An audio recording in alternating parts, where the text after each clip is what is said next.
One thing I love that came with Serum 2 is the improved infix section. Reverb sound better, new feature has been added, and more importantly, you can have multiple instances of the same effect in the same chain. Now today I want to focus more on loudness and in-your-face sound, and I want to show you how with just 3 devices you can really get a more exciting sound. So pretty simple but pretty effective. Let's jump into it. Alright, so we're gonna init the preset, so like this we start on the same base. I might have a different init preset than you actually, but just we have also tools, and we're gonna just bring down the cutoff and modulate with envelope 2. Envelope 2 also might look different, but just to get this plucky sound, we can add maybe a bit of noise. Okay, basic sound, but that will do the job. Now we go to the FX section. So before to start with the processing, I'm just gonna add a bit of reverb. The reason why I do that is I always feel like you can hear, especially with saturation and like effect that add character, the reverb always enhance the effect way much more, so it's easier for you to hear how each effect affect the sound. I'm just gonna go with the vintage, maybe crank up the size and the GK a little bit. So the first effect I will use is usually distortion, and there are usually 2 ways I like to use distortion saturation. One will be more like to add a bit of warmth or just like harmonics to increase the perceived loudness. So like type like the soft clip, hard clip, maybe soft saturation, tap saturation. This one you can really use them to gain perceived loudness, and it will not add too much character to your sound. Obviously if you crank up the drive like crazy, yes, but you can be subtle.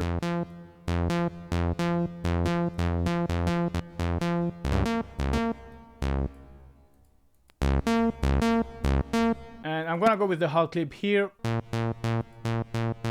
and that will be my first use. Then second, you can use effects more like the signfold, the downsampling, even the overdrive, like to really create strong distorted effect. Now for now I don't want that, but this is the second way, and now that you can have multiple instances of distortion, you can chain them and create interesting sound. Now go back to this, and the next effect I'm gonna use that I like to use is the filter, but Serum 2 came with the diffuser filter. So this is a filter, but you're gonna see how it improves the sound. Usually most people I would say they use this type of filter like to create wobbly bass or like growling bass in dubstep and neuro bass. But here I found a way like just if you crank up the stage and a bit cutoff, you might adjust depending the sound, and you can maybe crank up a bit the resonance, and you can hear already how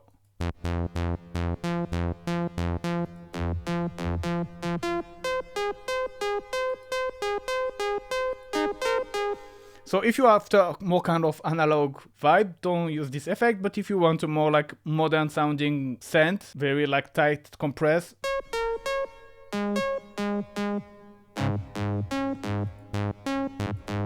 work really well for plucky sound because you add a bit of punch as well. I don't know how it's working this filter, but yeah, I use it a lot when I need to have a bit more in the face sound and a bit more modern like sound. This for example on rolling bass line as well work really well to have a tight rolling bass line. Now that's where usually I will maybe after that, if you want a distortion to add a bit of color, I will use another distortion and maybe the downsampling, or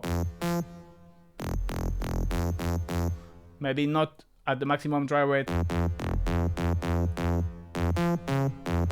Give a nice character. And then finally, I will use another common trick, which is the compressor in OTT mode. So you can go to the factory preset and go to the OTT S1 preset. And that's again to make everything sound huge and tight and this kind of modern EDM kind of vibe.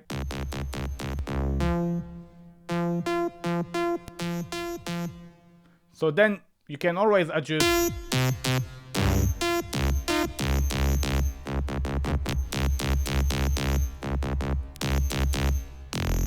So again, this if you're after vintage sound, don't use it, but like I like for example to use it for stops. If let's say you want, for example, you have like a more square waveform.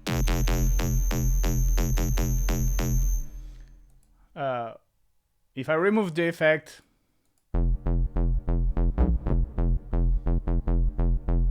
and with all the effects,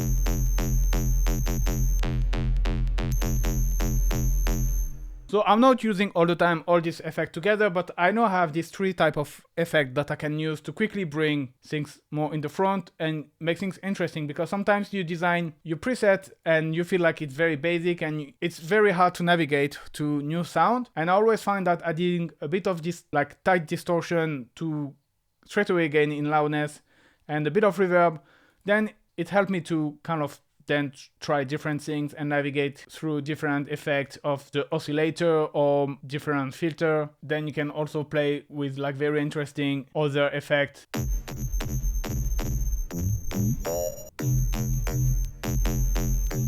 Now here I use the Bode, which adds some stereo, but if in some case you feel it's missing stereo, which is often a great way to make your sound fuller, is to use the hyper dimension. So either the detune.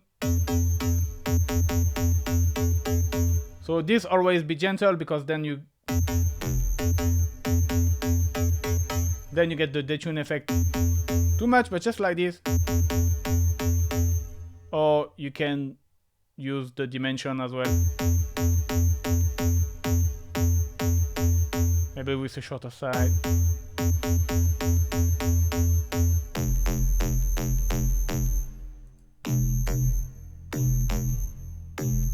Then you got something very stereo. And yeah, usually from there already now I feel inspired to use maybe a high pass filter or like a band pass filter, you know, it's gonna be interesting. Like I said, the warp as well can